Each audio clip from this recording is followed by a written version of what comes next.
আলহামদুলিল্লাহ, শুকরুলিল্লাহ। আসসালামু আলাইকুম ওয়া রাহমাতুল্লাহি ওয়া বারাকাতুহু।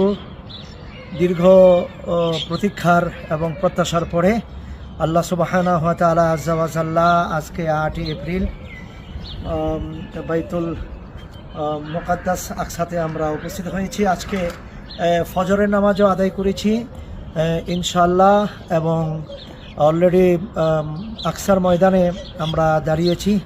লাব্বাইক লাব্বাইক আকসা, লাব্বাইক আকসা, লাব্বাইক আকসা। বিশেষ করে আমরা যে স্পটে দাঁড়িয়েছি, বাংলাদেশে বিভিন্ন ফেসবুকে একটি মিথ্যা প্ররোচনা করছে, এটা নাকি ধ্বংসস্তূপ হয়েছে অনেকটা, কিন্তু দেখেন পুরো অক্ষত অবস্থায় আছে। আমি বলবো যে বাংলাদেশের যারা ফেসবুকে অপপ্রচার করছেন এগুলো খুব দ্রুত বন্ধ করে। আর এখানে কোনো যুদ্ধের কোনো বালাই নেই, মানুষ স্বাভাবিকভাবে মুসলিম নামাজ পড়ছে। আর এই আকসা এমন একটি আকসা, যে আকসা পৃথিবীর কোনো মানবরচিত সৃষ্টি নয়। এটা বহু হাজার হাজার বছর আগে সুলাইমান আলাইহিসসালামের মাধ্যমে, ওনার হুকুমে জিন সেই সাগরের তলদেশ থেকে পাথর এনে সংগ্রহ করে এই মসজিদুল আকসা তৈরি করেছেন। বিশেষ করে কোরআনে কারিমে স্পষ্ট আসছে যেন মুসলমানের প্রথম কেবলা ছিল কোনো কারণে নবী মুস্তাফা সাল্লাল্লাহু আলাইহি ওয়াসাল্লাম, তার উপরে কোরআনে কারিম নাজিল হয়েছে, কদ নারা তাকাল্লুবা ওয়াজহিকা ফিস সামাই ফালানুওয়াল্লিয়ান্নাকা কিবলাতান তারদাহা, যে কেবলা পরিবর্তন হয়েছে। মসজিদে হারাম বর্তমানে কিয়ামত পর্যন্ত মুসলমানের কেবলা থাকবে।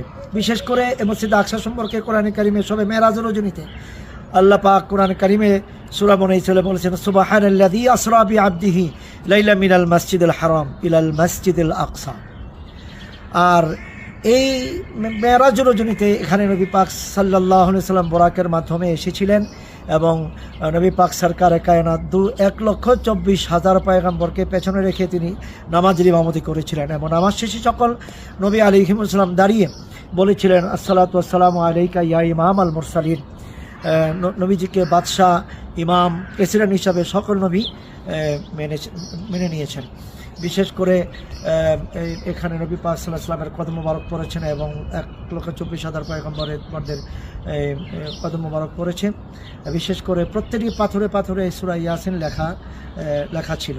সে বাইতুল মুকাদ্দাসে দাঁড়িয়ে আমি অত্যন্ত গর্বিত, এবং বাংলাদেশের সবার জন্য দোয়া করেছি, বিশ্বে মুসলিম উম্মাদের জন্য দোয়া করেছি। আল্লাহ সুবহানাহু ওয়া তাআলা আযজা ওয়া জাল্লা যেন আমাদের উপরে রহমত দান করেন, এবং গাজাবাসীদেরকে যেন আল্লাহ পাক মুক্তি দেন, বিজয় দেন। বিশেষ করে মুসলিম উম্মাহ এক প্ল্যাটফর্ম